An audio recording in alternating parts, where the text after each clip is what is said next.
all around the throne of God continually. And for me to join would be a natural thing. They just won't know the meaning to love lifted me.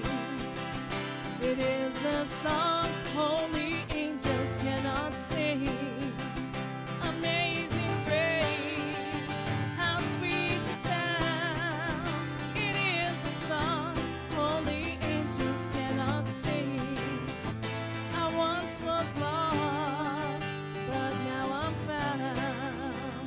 Thank you.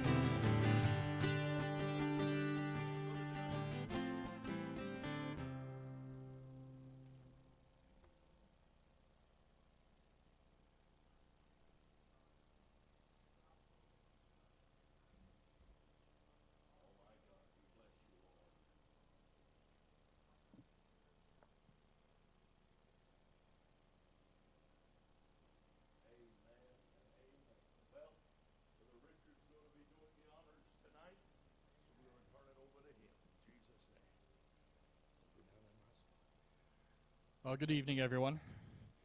Hope you're in for a long night. I brought my lunch. Closer to the truth than you think. It's always an honor to be here, and I get to try out a new pulpit here. This is interesting.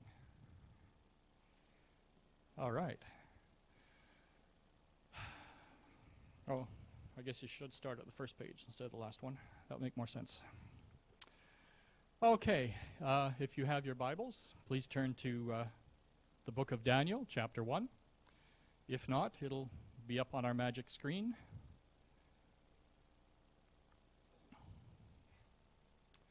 We're going to read from verse 3 to 16. Now, you're familiar with, probably with Daniel fairly well, but I want to take a look at something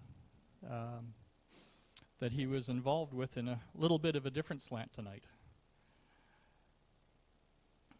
So, we ready? Okay, so starting at chapter 1, verse 3, and this is from the New King James Version of the Bible. Then the king instructed Ashpenaz, the master of his eunuchs, to bring some of the children of Israel and some of the king's descendants and some of the nobles, young men in whom there was no blemish, but good-looking, gifted in all wisdom, possessing knowledge and quick to understand, who had the ability to serve in the king's palace, and whom they might teach the language and literature of the Chaldeans. And the king appointed for them a daily provision of the king's delicacies, and of the wine which he drank, and 3 years of training for them, so that at the end of that time they might serve before the king. Now among those of the sons of Judah were Daniel, Hananiah, Mishael, and Azariah. To them the chief of the eunuchs gave the names. He gave Daniel the name Belshazzar, to Hananiah, Shadrach, to Mishael, Meshach, and to Azariah, Abednego. But Daniel purposed in his heart that he would not defile himself with the portion of the king's delicacies, nor with the wine which he drank. Therefore he requested of the chief of the eunuchs that he might not defile himself. Now God had brought Daniel into the favor and goodwill to the chief of the eunuchs. And the chief of the eunuchs said to Daniel, I fear my lord the king, who has appointed your food and drink. For why should I see your faces looking worse than the young men who are at your age? Then you would endanger my head before the king. So in other words, he feared for his life. And Daniel said to the steward, whom the chief of the eunuchs had set over Daniel, Hananiah, Mishael, and Azariah, please test your servants for 10 days, and let them give us vegetables to eat and water to drink. Then let our appearance be examined before you, and the appearance of the young men who eat the portion of the king's delicacies, and as you see fit, so deal with your servants. So he consented with them in this matter, and tested them for 10 days.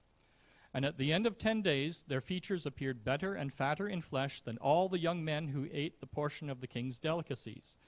Thus the steward took away their portion of delicacies, and the wine that they were to drink, and gave them vegetables.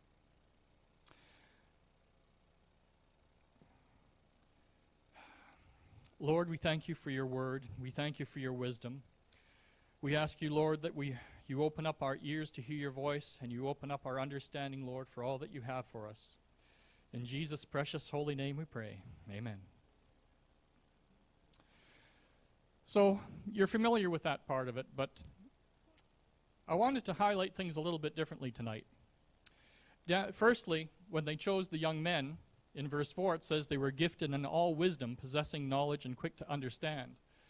So Daniel and his friends were already gifted in wisdom. In other words, they knew what they were doing. Verse 8, he says they would not defile himself. And there's two problems with the king's menu that faced the boys. Firstly, included food forbidden by law, and also food not prepared according to the Mosaic regulations. Secondly, the meat had probably been dedicated to idols, as was customary in Babylon. So to partake of the food would have been to recognize the idols as deities. Verse 10, the eunuch said, well, why should he see your faces looking worse than the young men who are your age? So the eunuch thought that they would end up thin and weak. After all, the king's food was the best in the land and considered to be the healthiest as well. I mean, you'd expect a king to eat well, wouldn't you? Right? He's not certainly going to chow down for a meal of hay and straw and stubble.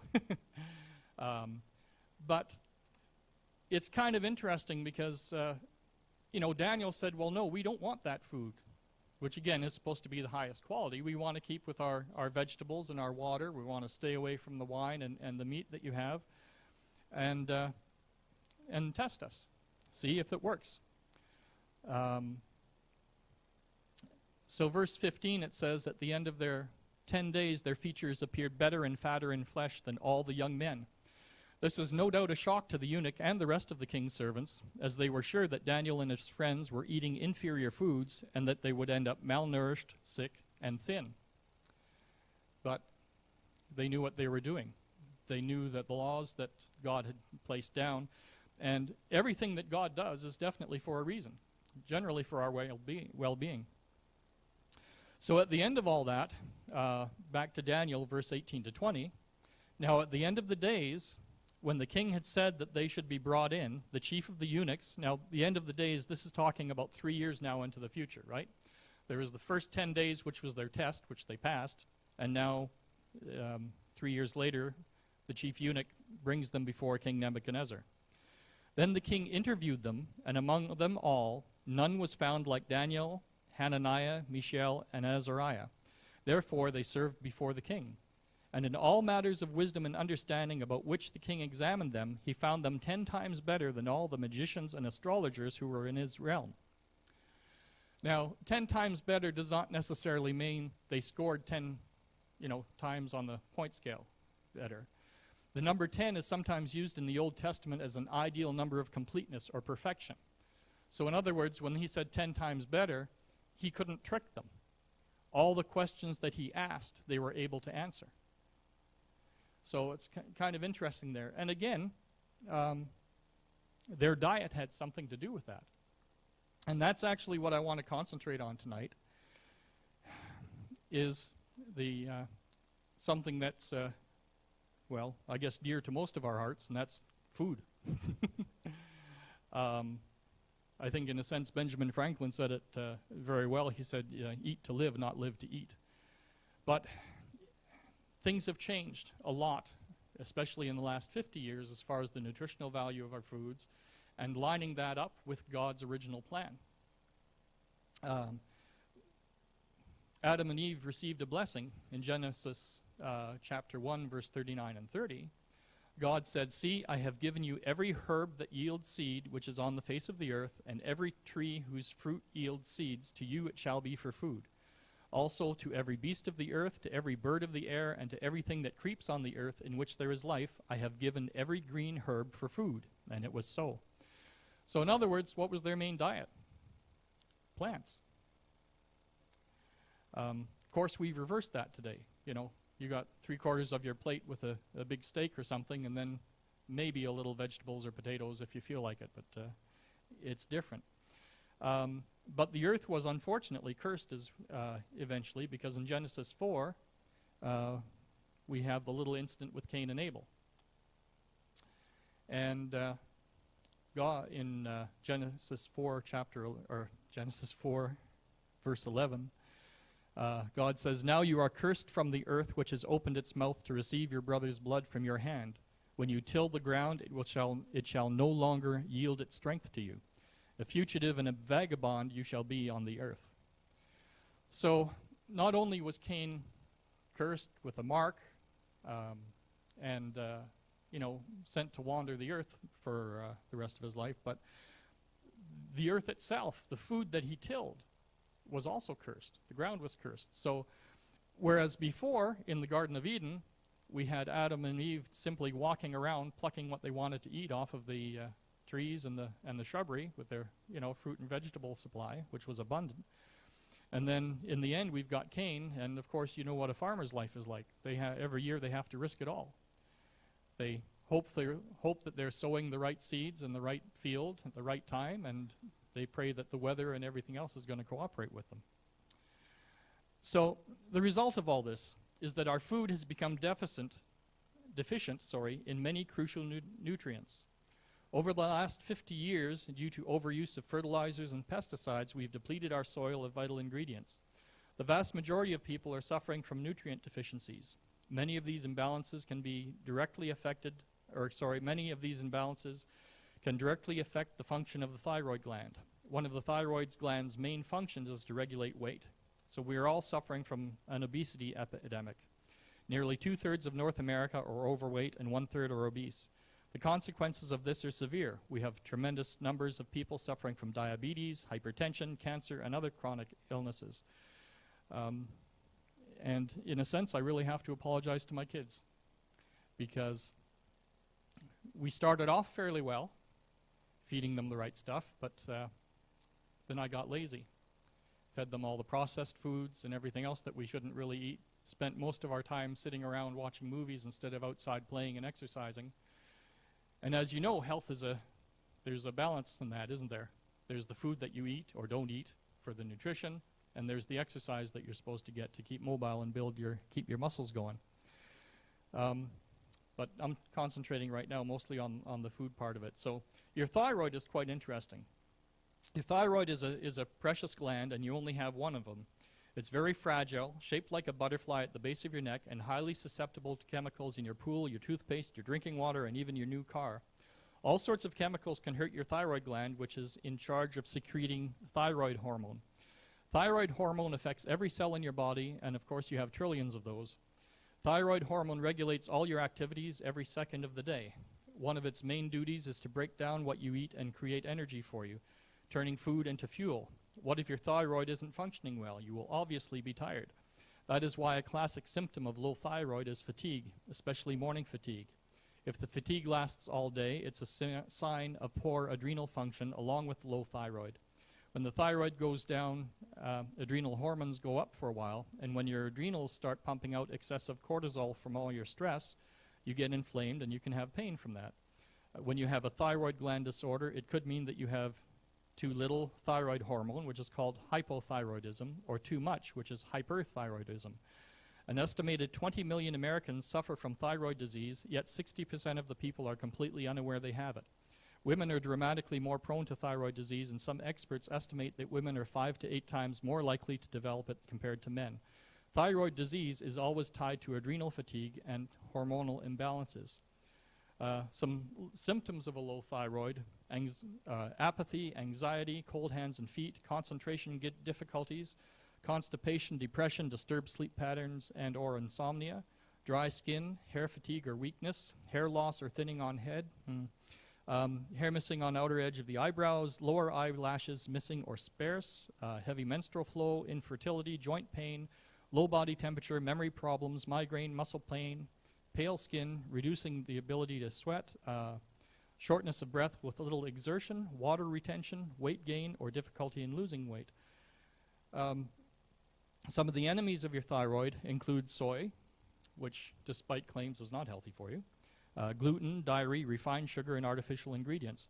The partially digested food particles make your internal chemistry go nuts, and they cause your cells to spill excessive amounts of naturally occurring compounds, which can cause pain and inflammation, as well as neurological, emotional, and mental problems.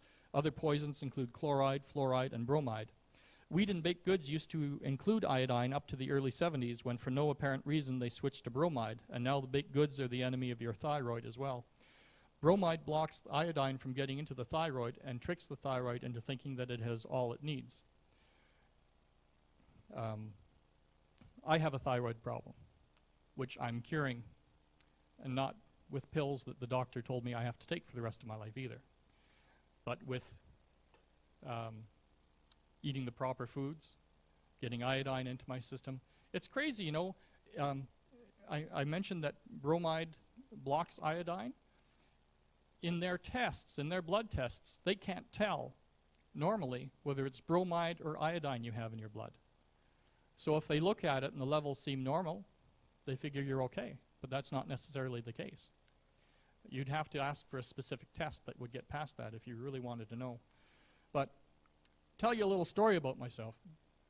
A number of years ago, I was working in Kelowna, and I moved over to Kamloops, continued working for the company remotely, and which worked out fairly well, but I wasn't really getting in quite as many hours as I should have, which you can imagine. I mean, that happens to a lot of us, you know, trying to stay focused on your job trying to do, is that I'd get up late. I wouldn't get up till about, 9 o'clock if I could, work for half a day, and then I was so tired I'd sleep for an hour or two in the afternoon, get up, spend time with the family at evening, and go back to bed tired.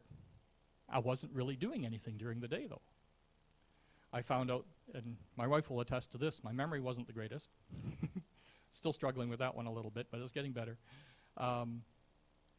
And my thoughts were not as clear as what they should be. You know, I'd say, okay, I want to get from point A to point B, but it was a little bit more of a jagged road to get there than it should have been.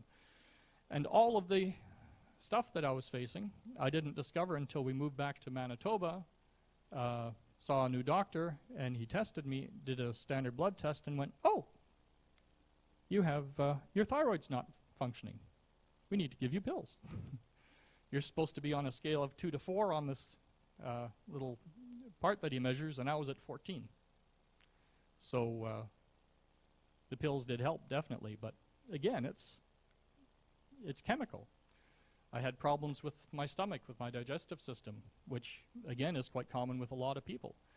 And again, the doctor's answer was, here, take these pills. And I said, well, how long do I have to take them? He said, well, the rest of your life. I said, I don't like that.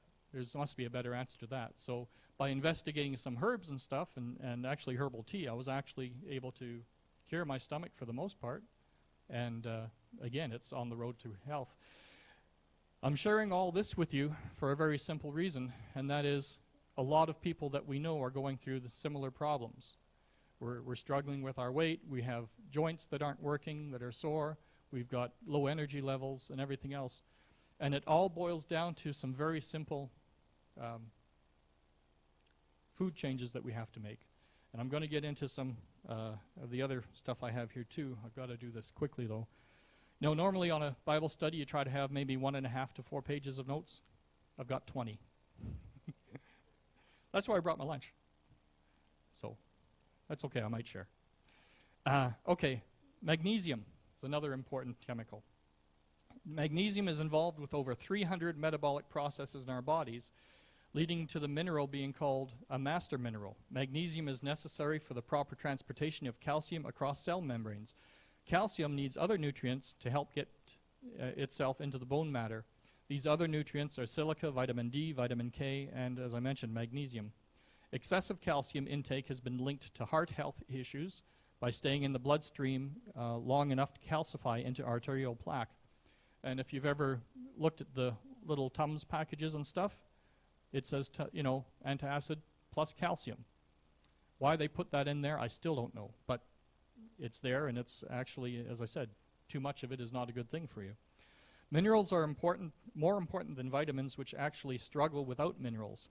Thanks to farming methods that rely heavily on using chemical fertilizers, pesticides, insecticides, and that are absorbed into the topsoil, our topsoil has been heavily depleted of its mineral content. The master mineral magnesium is missing from most of our topsoil, leaving the vast majority, perhaps 80%, with a failure to meet even the USDA's recommended dietary allowances. As mentioned, magnesium is a mineral responsible for numerous bodily processes. An anti-inflammatory mineral offering protection against illnesses like arthritis and Alzheimer's disease, magnesium has been used to remedy problems like high blood pressure, diabetes, respiratory issues, and much more. But as you may suspect, just as upping magnesium intake can solve some problems, a magnesium deficiency can lead you to many more, many of those same issues and more. There's 16 signs here for a magnesium deficiency. Calcium deficiency, because as I said, calcium needs magnesium to be absorbed into the bones. Poor heart health, weakness, muscle cramps, tremors, nausea, anxiety, high blood pressure, type 2 diabetes, respiratory issues, dizziness, fatigue, potassium deficiency, difficulty in swallowing, poor memory, and confusion. And I can think offhand of a number of people that have one or more of those challenges. Antioxidants are another substance. They're nutrients in our food that can prevent or slow the oxidative damage to our body. When our body cells use oxygen, they naturally produce free radicals, or byproducts, which cause this damage. Antioxidants act as free radical scavengers, and hence prevent and repair damage done by these free radicals. Health problems such as heart disease, macular degeneration, which is your eyes, diabetes, cancer, and are all contributed to by oxidative damage. Antioxidants may also enhance the immune defense and therefore lower the risk of cancer and infection. Did you hear that part? Lower the risk of cancer? That's one of the main things I want you to get out of this. I mean, we know a lot of people that are struggling with cancer, and this is, don't get me wrong, I'm not taking away from the glory of God. I know that He can and does heal people instantly, but sometimes He wants to do that by changing your nutrition, by giving you the tools so your body that He created can use those tools as building blocks to heal yourself. I mean, God can heal you of a headache just like that, right? But if you keep hitting your head against the brick wall, guess what? You're going to get a headache. I mean, you can keep praying for God to heal you, but you can also stop hitting your head against the brick wall. Our diet is the same thing. Antioxidants protect our DNA from free radicals and radiation damage. DNA damage opens the door to every imaginable illness and accelerates aging. Over the course of time, our DNA is damaged by free radicals generated as a byproduct of normal metabolism and by exposure to toxins and radiation. Although our bodies are equipped to continually repair themselves, they can become overwhelmed by too many free radicals, especially as we age. This results in the premature death of healthy cells, which may contribute to a variety of degenerative diseases and to the accelerated development of mutated cells that can lead to cancer, unless antioxidants counter the outslaw. And antioxidants, again, that's one of those key values. If you're looking at foods and trying to find out what's healthy or not, that's one of the things that you should be looking for. Omega-3s are quite interesting. They lubricate both the brain and the joints, so it's beneficial to you both ways. In general, most diets worldwide are deficient in omega-3 fatty acids and excessive in omega-6 fatty acids and trans fatty acids. An excess of omega-6 fatty acids and trans fats leads to an inflammatory response in the body, which eventually develops into a contributing factor in cardiovascular disease, immunity challenges, neurological problems, and skin disorders. Omega-3 fatty acids, such as ALA and DHA, support the immunity by helping them to attract immune cells to the sites of injury, chronic pain, and cellular damage while calming the inflammatory response.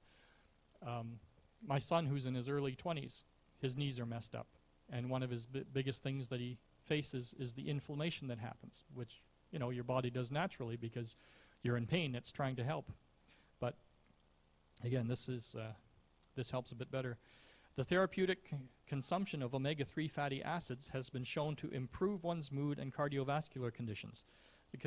The consumption of omega-3 also inhibits the formation of breast, colon, pancreatic, and prostate cancer. Fats come in different forms, and all the different forms have various effects on your health. Most people are aware that there are saturated fats, which they've been told to avoid, and have vaguely heard of monosaturated fats, like those in olive oil, and polyunsaturated fats, like those in vegetable oils, nuts, and fish. I'd like to give you a few points before going into this a bit more about the specific class of polysaturated fats called the omega-3s.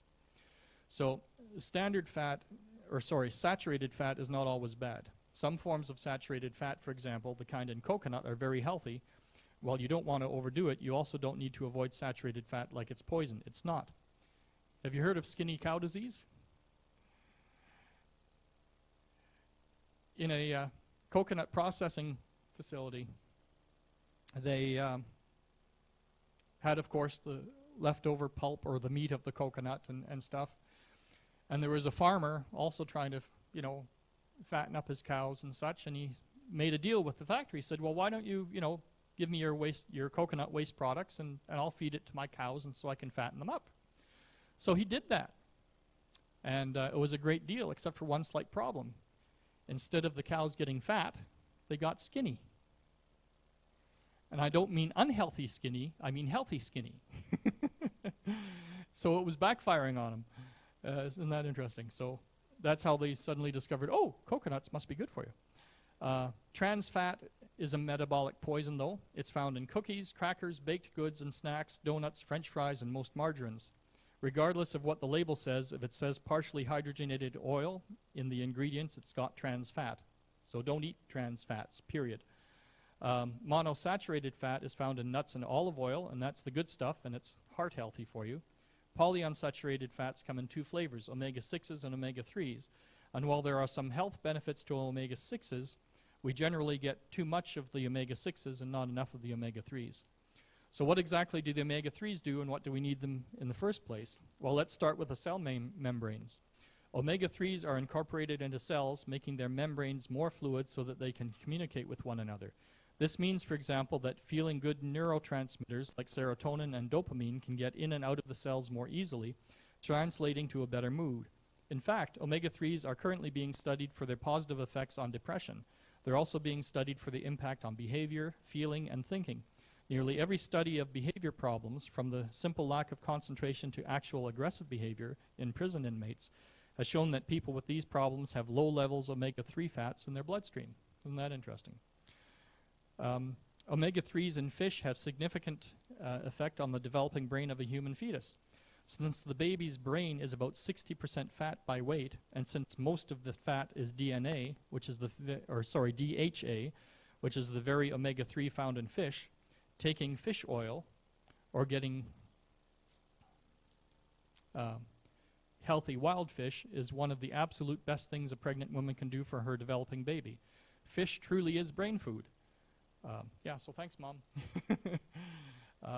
The amount of omega-3s in a pregnant woman's diet helps to determine her child's intelligence, fine motor skills, such as the ability to manipulate small objects and eye-hand coordination, and also inclination to antisocial behavior.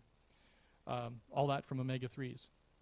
Omega-3s are anti-inflammatory, and since inflammation is a critical component of virtually every degenerative disease, from heart disease to diabetes to obesity to Alzheimer's, and since inflammation itself has been dubbed the silent killer, anti-inflammatory foods and supplements are of critical importance to our health.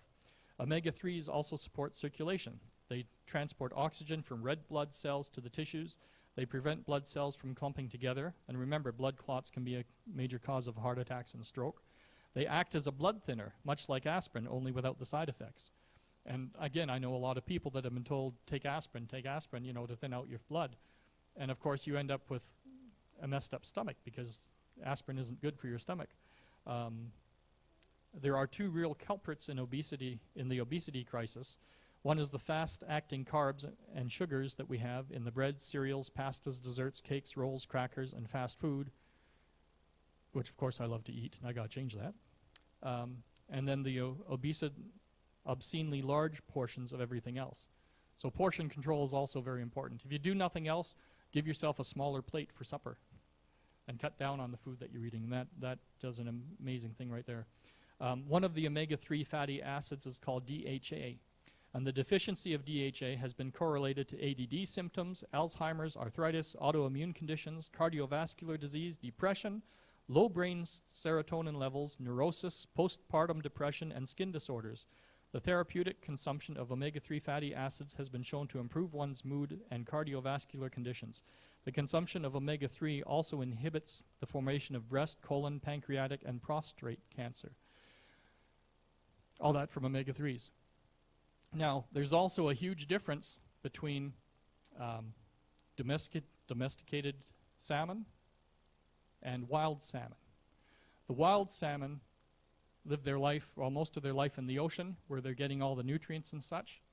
The domesticated salmon are grown in ponds and unfortunately are not getting the nutrition that they need. And as a result of that, if you're going into a store and looking for salmon, try to find the wild salmon, and the darker the better in the for the meat. You'll find that actually the domesticated salmon, or whatever you want to call it, they actually add food dyes to the meat so it'll look good. So we're fooled with that as well. Now, cancer, which is something that can be solved tremendously by what we're doing here. If you want to put up the first cancer slide. Estimated numbers of new cancer cases in 2014, and this again is for North America, from highest to lowest: prostate cancer, 233,000; breast cancer, 232,000; lung and bronchitis cancer, again over 200,000; colon and rectum cancer, over 136,000; melatonin of the skin, bladder cancer, the non-Hodgkin's lymphoma. There's over 30 types of that cancer, 70,000 cases expected this year. Kidney and pelvis cancer, over 63,000. Over 62,000 for thyroid cancer. Endometrial cancer, 52,000. So in other words, cancer is rampant. I mean, we all know people that have either have cancer or have suffered from it, and it's a nasty thing. 10 countries with the highest overall cancer rates, from highest to lowest. And interestingly enough, this is per 100,000 people, and there isn't really a huge change between them. Denmark is number one with 326 people per 100,000. So these are the number of people that develop cancer per 100,000 people. Ireland is 317. Australia is 314. New Zealand 309. Belgium 306. France 300. USA 300. So that's 300 people per 100,000. Norway is 299. Canada, we're number 9th on the list, 269,000. And again, we do things very similar to the States, so it's not surprising. And Czech Republic is 10th on the list of 295,000. So in Canada, there's going to be an estimated of 191,300 new cases of cancer this year, and 76,600 deaths from cancer in the year of 2014. The number of estimated new cases does not include about 76,100 people that will develop melanoma skin cancer cases. Cancer is the leading cause of death in Canada. It's responsible for 30% of all deaths. 2 out of 5 Canadians, 45% men, 41% women, are expected to develop cancer during their lifetimes, and 1 out of 4 Canadians, 29% men and 24% women, are expected to die from cancer. Majority of this can be combated with some simple adjustments to our diet. One, of course, as I said, is cutting back on things, but the other is in avoiding the bad stuff and putting in some good things. Berries, for example. In addition to being deliciously sweet, berries such as raspberries, blueberries, and strawberries offer an abundance of antioxidant capacity. Blueberries, raspberries, and blackberries are rich in antioxidants that help prevent cancer and heart disease. So you can eat them frozen in a morning smoothly, toss a handful over your morning yogurt or cereal, or enjoy them as an afternoon snack. Or, drink them.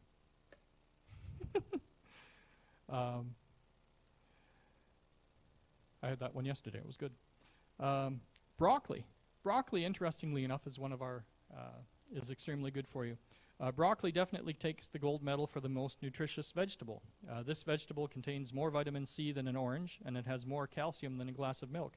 In addition to minerals, vitamins, broccoli is filled with disease-fighting chemicals called polynutrients. Broccoli has been shown to lower the risk of many types of cancers. Garlic is used around the world as a delicious flavoring agent for any dish. And of course, we're talking in this case, like pure garlic from the garlic cloves, not just the powdered flavoring. The health benefits of garlic have been well touted for centuries, and raw garlic has been used as a natural antibiotic to kill off some strains of harmful bacteria. Garlic is also used for decreasing blood pressure and cholesterol, removing heavy metals from the body, preventing cancer, acting as an antifungal and antiviral agent. 1 clove of garlic contains vitamins A, B, and C, selenium, iodine, potassium, iron, calcium, zinc, and magnesium. Tomatoes are again one of the heroes here. Tomatoes are by far the richest source of a powerful anti-cancer agent called lycopene. In fact, research has shown that lycopene to be an even more powerful disease fighter than vitamin E and beta-carotene. Lycopene needs fat for optimal absorption to occur. Therefore, putting the healthy fat olive oil in your spaghetti sauce is an excellent trick to increase your lycopene levels. So you can start including more tomatoes in your diet in the form of sliced, whole, canned, stewed, or sauced tomatoes or tomato paste. One of the interesting things as you study about the foods and nutrition is that they act in a combination. And there are, certain combinations that sort of act like a catalyst to help your body absorb the nutrients that it needs. Carrots, you can put in a column labeled "Things My Mother Was Right About After All." You remember your mom saying, "Eat your carrots, they're good for you, they help you see in the dark," right? Well, I'm not sure about that. I still haven't figured out where to put the batteries. But anyway, they're a great source of lutein and xanthan. They've shown enormous promise in protecting the eyes and helping to prevent macular degeneration and cataracts. Both alpha-carotene and beta-carotene convert in the body to vitamin A, which in addition to being a great antioxidant and immune system stimulator, turbocharges the formation of a purple pigment in the eye called rhodopsin. Rhodopsin is needed by the eye to see in dim light, and it actually raises the effectiveness of the light-sensitive areas in the retina. So not getting enough vitamin A can actually lead to night blindness, not being able to see in the dark. Now there's something called superfoods as well. These are a little bit different.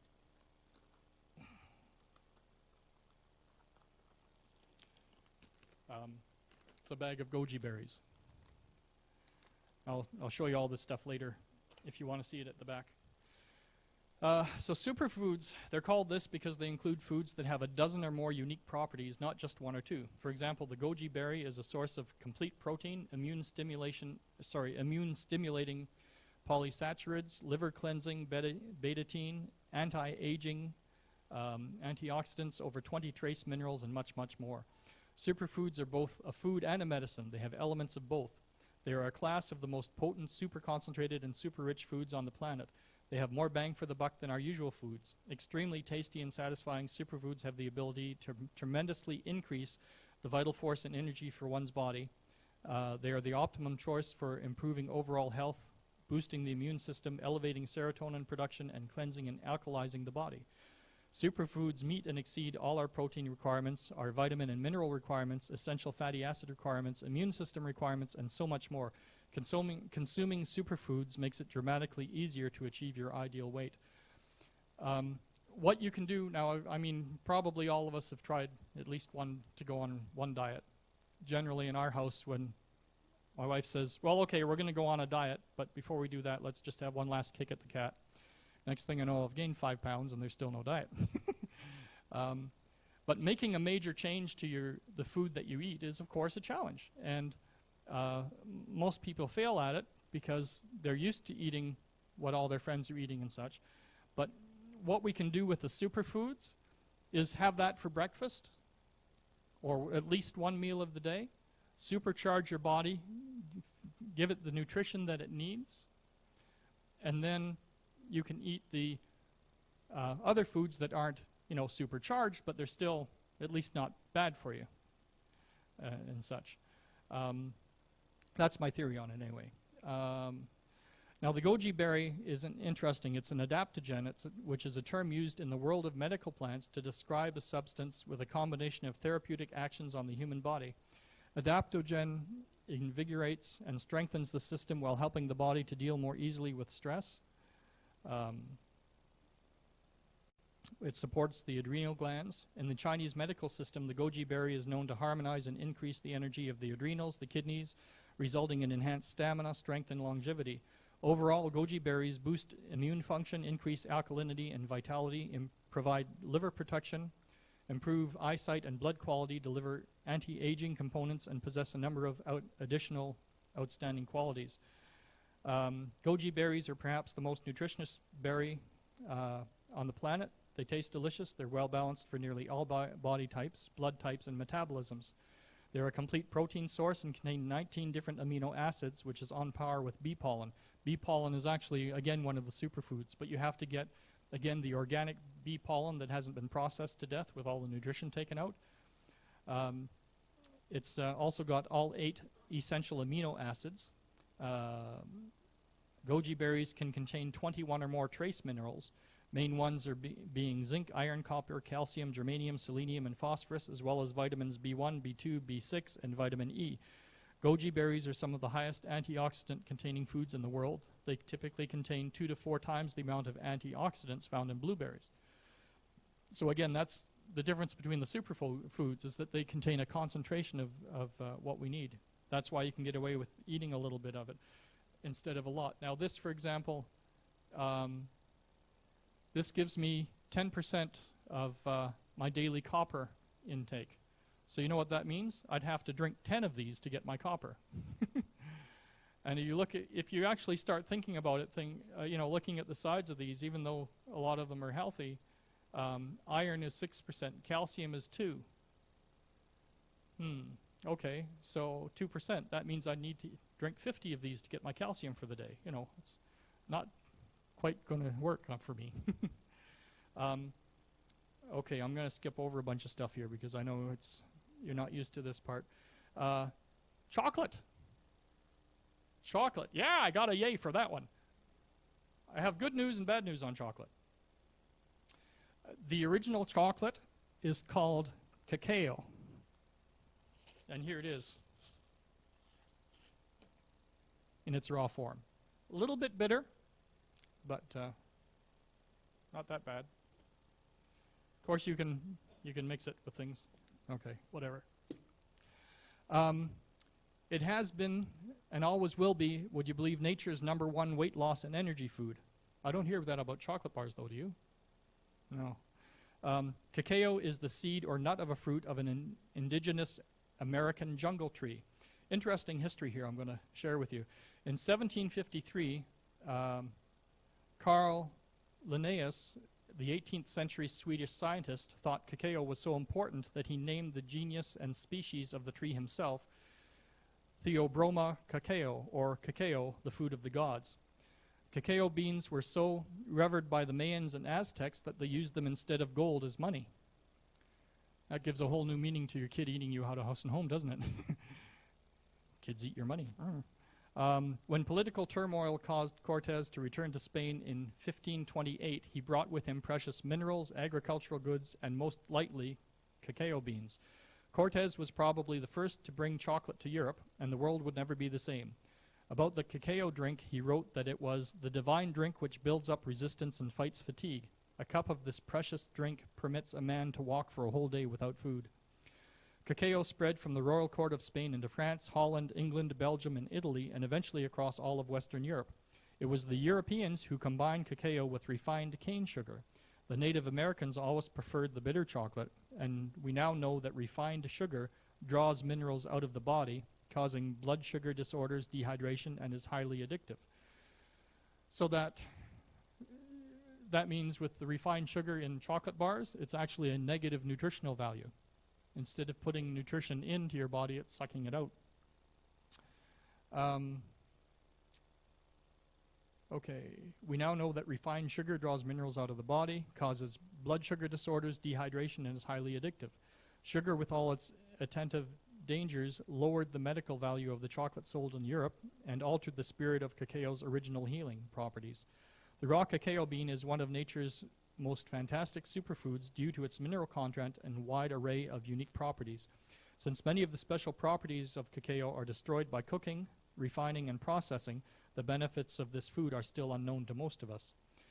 Cacao is the best natural food source for the following nutrients. The antioxidants, which magnesium, iron, chromium, manganese, zinc, copper, vitamin C, omega-6, serotonin, and other essential amino acids. I don't see most of those listed on a chocolate bar, though. Cacao seems to be the #1 source of magnesium, which is amazing. One of the great alkaline materials. Magnesium, again, supports the heart, increases brain power, relaxes menstrual cramping, relaxes muscles, increases flexibility, and helps build strong bones, and increases alkalinity. Magnesium is the most deficient major mineral on the standard American diet. Again, over 80% of North Americans are chronically deficient in magnesium. Cacao has enough magnesium to help restore or to help reverse the deficiencies of this. Aloe vera. Most of us see it as part of something to put on your skin, right? When you have lotion or to protect from the sun and such. But it's got, again, aloe vera, there's some interesting things to it. It's actually, the Egyptians thought it was the secret of immortality. And this again lines up with some of the things in the Bible. The Essenes, which are a Jewish sect, inherited aloe from the Egyptians and continued to cultivate this impressive plant near the Dead Sea at Qumran. The Essenes consumed aloe as their primary superfood, which they grew in rich soil with Dead Sea salt extracts. The Roman historian Josephus recorded that the Essenes often lived to be 125 years of age, and this is during a time when the average lifespan was 39 years. That's 3 times as long. Even now, we don't have an average lifespan of over 100 years. We have a few centurions, but again, this food is what's going to make the difference. The gel of the raw aloe vera contains vitamins A, C, and E, the minerals sulfur, calcium, magnesium, zinc, selenium, and chromium, as well as antioxidants, fiber, amino acids, enzymes, sterols, and so on and so forth. So again, it's a crucial part of any weight loss and fitness program. It's been shown that when you ingest aloe, you can lose weight and also gain lean muscle mass. It's helpful for all types of digestive problems and can also aid in recovery from digestive illnesses such as colitis, ulcers, and irritable bowel symptoms. And again, it's helped radiation sickness. It's helped alleviate that and have that flow through your system. There's another superfood called maca, M-A-C-A, and that's actually also known as Peruvian ginseng. It grows, actually the descendants of the Incas continue to grow this superfood at a natural altitude of 9,000 to 10,000 feet above sea level. So maca is the highest altitude crop on Earth. Like the goji berries, it's high in, it's a powerful adaptogen, which means that it has the ability to balance and stabilize the body's glandular, hormonal, nervous system, cardiovascular, muscular, powerful strength and stamina enhancer. According to research, it increases your energy by increasing the oxygen in your blood, and again, it's an amazing superfood. It's known to improve the following conditions: anemia, chronic fatigue, depression, infertility and sterility in humans and livestock, malnutrition, menopausal symptoms, menstrual discomfort and disorders, poor memory, stomach cancer, stress, tension, and tuberculosis. Rich in calcium, magnesium, phosphorus, potassium, and again, a whole bunch of stuff here. So, and because of this, the regular use of maca will either decrease or completely eliminate thyroid problems. So again, it's something that is extremely healthy for you. If your thyroid's malfunctioning, or even if it's on the verge, you need the nutrition in it that God has placed here. But unfortunately, because of the diet that we've all fallen into for North America, we're missing a lot of that. Hemp seed as well is extremely healthy for you. It's packed with 33 to 37% pure digestible protein.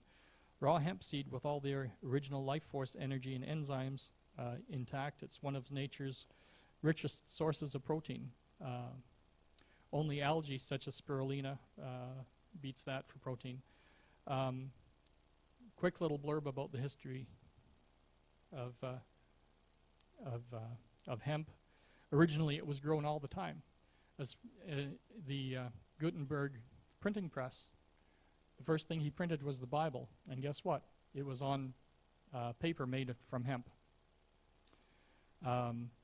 But in the early 1930s, a great media conspiracy unfolded. Newspaper publisher Randolph Hearst, along with DuPont Corporation, they lobbied the bankers and politicians and led them to crusade to ban hemp so that they could make paper the way they wanted to and make money doing it. And that's actually the main reason why hemp fell away. In 1937, DuPont patented a nylon rope to replace the hemp rope, and so on. So it's really quite an interesting thing there. I don't have time to get into right now. Spirulina and AFA. Spirulina is it's a single-celled blue-green algae at large. There's at least 35 varieties of it in various lakes and waterways across the earth. And it's, again, such amazing stuff. Just trying to see here what I can read here. It contains an array of nutrients, including chlorophyll, protein, vitamins, major minerals, trace minerals, essential fatty acids, nucleic acids, which is RNA and DNA, polysaccharides, and a vast spectrum of antioxidants. Spirulina is so rich in nutrition that it's believed by some that you could live on spirulina alone for quite some time. So it's an algae superfood that consists of 65 to 71% protein, which is the highest concentration of protein found in any food. It's a complete protein source, contains all 8 essential amino acids and 18 amino acids in total, rich in vitamins A, B1, B2, B6, E, and K. Again, abundant natural source of chlorophyll, salts, polynutrients, and enzymes. It just, again, amazing stuff. Good for building muscle and strength, useful for endurance, balances your blood sugar, brain chemistry, neurological health, rapid healing, building strong bones, and nearly every other aspect of healthy living. Spirulina yields 200 times more protein per acre than beef. 200 times. And it's an excellent superfood, again, to help fight inflammatory symptoms of arthritis. There's a lot more I have here, but I'm out of time for this. AFA blue-green algae is actually from a place called Kalmath Lake, which again is like the spirulina. But again, it's loaded with nutrition. And the acai berry, which is starting to become quite popular. The reason acai is one of the things that makes it good is because it's low price. A lot of the stuff you have to pay more for it. But there's stuff like this, for example. Oops, wrong one. Like sea vegetables. And that's got the spirulina, the AFA algae, and a whole bunch of other stuff in it. It's about $40 for the bottle, but that's 2 months worth. So that's $20 a month, or less than $1 a day. And that will give you supercharged on all the vitamin and nutrition that we're not getting in our diet.